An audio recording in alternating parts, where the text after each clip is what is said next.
What does it really mean to, have access to something basic like clean drinking water? You'd think it's pretty straightforward, right? Yes or no? But as we're about to find out, the reality can be way more complicated, even when, the big global goals say everything's a success. So today, we're doing a deep dive into global access to drinking water. We'll be unpacking a really important study called Access to Drinking Water, Time Matters. It's by Cassivi, Johnston, Waygood, and Dorea. Yeah, and this study has a fascinating mission, really. It wants to basically change how we think about who truly has access. And it does that by adding just one factor, how long it actually takes someone to collect that water. They looked at household surveys, I think, from 17 countries, and it really highlights this huge, often unseen burden of just fetching water. That's a really powerful idea right there. Okay, so let's get into it. Let's unpack this. Maybe we should start back with the Millennium Development Goals, the MDGs. People probably remember them. Target 7C, specifically, aimed to have the proportion of people without sustainable access to safe drinking water by 2015. Right. And, well, on paper, that target was actually met, or at least reported as met. According to UNICEF and WHO, the numbers looked good. The proportion of people with access to what they called an improved drinking water source went from about 76% in 1990 up to 91% in 2015. So numerically, a big jump. And that MDG indicator, improved drinking water source, well, it was basically defined as a source protected from outside contamination, especially, fecal matter. So things like piped water, protected wells, rainwater collection systems, that kind of thing. Okay, so wait. If I'm getting this right, it was really just a checklist of the type of source. It didn't matter how far away it was or how hard it was to get. That feels like, well, a huge blind spot now, doesn't it? What was missing there? What didn't it tell us? Exactly. That's the absolute key. It only looked at the source type. It completely missed the question of location or, the actual physical accessibility. How long does it take? And the reality was, even in 2015, over a quarter, about 26.3% of the world's population, didn't have that improved source on their premises. They still had to go fetch it. Right. Let's really make that concrete for everyone listening. This wasn't just like a statistical detail. This meant millions, literally millions of people were counted as having access under the MDGs. But their daily reality involved traveling, maybe waiting in line, filling containers, carrying heavy water back home, just a massive hidden effort every single day. Okay, so that was the MDG picture. But things moved on, thankfully. How did the Sustainable Development Goals, the SDGs, try to fix this? They have that 2030 target, right? That's right. The SDGs are much more ambitious. They aim for universal, 100% equitable access by 2030. And the key difference is the indicator. The SDG indicator is safely managed drinking water services. And that definition explicitly brings in accessibility, availability, and quality. So this is exactly where the study's focus on collection time, the burden, becomes so important. The study's specific goal was simple. What happens to the coverage numbers when you add a time limit? Specifically, they used a 30-minute round-trip threshold.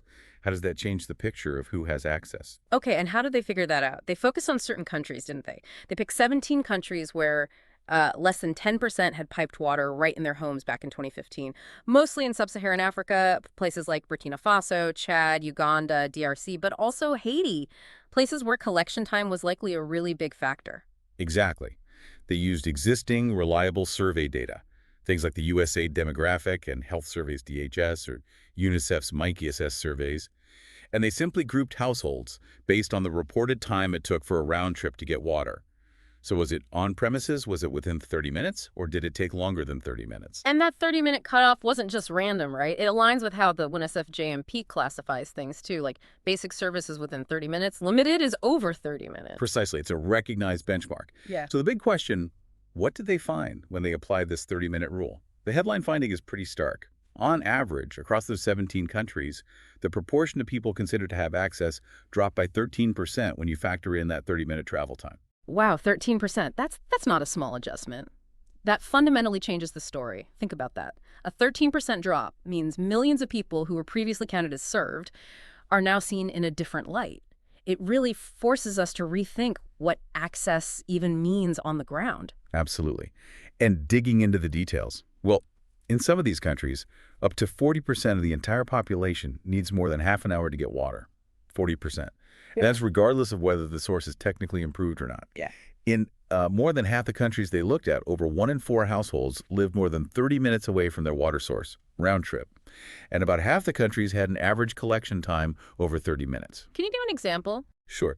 The average time was lowest in Madagascar, around 14 minutes. Okay. but it went all the way up to 44 minutes in Uganda. That's the average. And here's a crucial point. Even for the improved sources, the ones the MDGs focused on, the travel time often stayed high. Yeah. So in Uganda, again, 38% of people using an improved source still took over 30 minutes to get there and back. Compare that to Madagascar, where it was only about 2% for improved sources taking that long. Huge variation. This really drives home the inequality, doesn't it? Not just between countries, but within them. It's not enough to just say, oh, they haven't improved. Well, if it takes an hour to get there, and it sounds like, yeah, people traveling further might be using worse sources sometimes, but even the quote-unquote good sources can still be incredibly burdensome. Just having an improved source clearly doesn't mean easy access. Exactly. And we know from other research, this burden disproportionately falls on women and children. That's a major gender inequality aspect baked into this. Yeah. There's also this really interesting related concept called the water plateau. Studies have shown something quite telling. If the water source isn't right there, like on your property, the amount of water a household uses drops sharply, almost immediately, around the 3-minute travel mark. But here's the fascinating part. After that initial drop, the amount people fetch stays surprisingly level, even as the travel time increases, up to about 30 minutes. It's like they hit a minimum needed amount and stick to it despite the effort. It only drops off again for really long collection times beyond 30 minutes. So for you listening, what this means is that simply fetching water becomes this huge barrier. It impacts sustainable development, obviously, but also basic household water security. If the source is far, people just use less water, which naturally affects hygiene, health, just overall quality of life. It's all connected. So to capture this better, the study uses this newer classification system for water service levels, the same one Waygood FJMP uses now. It gives a clear picture. Think of it like this. Top level is improved on premises. Water right there, 0 minutes travel. Ideal. Then basic service. That's an improved source, but it takes between 1 and 30 minutes round trip to get water. Then the crucial one, limited service. This is still an improved source, but it takes more than 30 minutes. That's the group we're talking about. And finally, unimproved. Any unprotected source, no matter how close it is. Okay, that limited service category is the game changer, isn't it? Because under the old MDG way of counting, those people using an improved source but traveling over 30 minutes, they would have just been counted as having access. Full stop. Part of the success story. Exactly right. And the number of people falling into that limited service category is significant. It ranges from 1% up to 27% of the national populations in the countries they studied. That's a huge chunk of people whose burden was previously invisible in the stats. And get this. In 8 of those countries, places like the Central African Republic, Chad, DRC, Haiti, Madagascar, Mozambique, Togo, Uganda, more than half the population is using either an unimproved source or an improved source that's more than 30 minutes away. So for more than half the people, access is either unsafe or incredibly time-consuming. It really reframes the progress narrative. So the bottom line is when you apply this simple, common sense 30-minute threshold, suddenly between 1% and 27% of the population in these 17 countries get reclassified. They move from the access column to the no access or limited access column. That's a massive shift in understanding the real need and presumably where help should be targeted. Absolutely. The study makes it clear. Reducing this collection burden isn't just nice to have, it's essential. It's key for increasing the actual quantity of water households can use, which boosts health, hygiene, quality of life. It's foundational stuff. And tying it back to the big goals, you can't really achieve sustainable development or universal water access by 2030, like the SDGs aim for, without tackling these inequalities head on. It's not just numbers, it's about meeting basic human needs fairly. And the study does suggest some next steps for research, too, like pinpointing exactly which areas and which groups within countries are facing the longest water collection times, getting more granular. And interestingly, they suggest maybe prioritizing interventions based on the total number of people without water on premises, not just the percentage. That way you might reach the largest number of individuals with improvements. That makes a lot of sense. Focusing resources for maximum impact, it shows targeted investment is really vital here. Now, just to be thorough, like any study, this one has some limitations we should acknowledge. First, the travel times are self-reported. People estimate how long it takes. It might not be stopwatch accurate, but it's still seen as a valid measure of the perceived burden, which is important. Second, the estimates don't factor in things like, well, how many trips they make a day, or if you use a bike or a donkey, or what the roads are like. Muddy paths take longer, right? Also, we don't know how much of that reported time is actually spent queuing at the source versus walking. Queuing time could definitely affect how often people go or how much they collect. Okay. And finally, their numbers might be slightly different from the official 1SF JMP reports.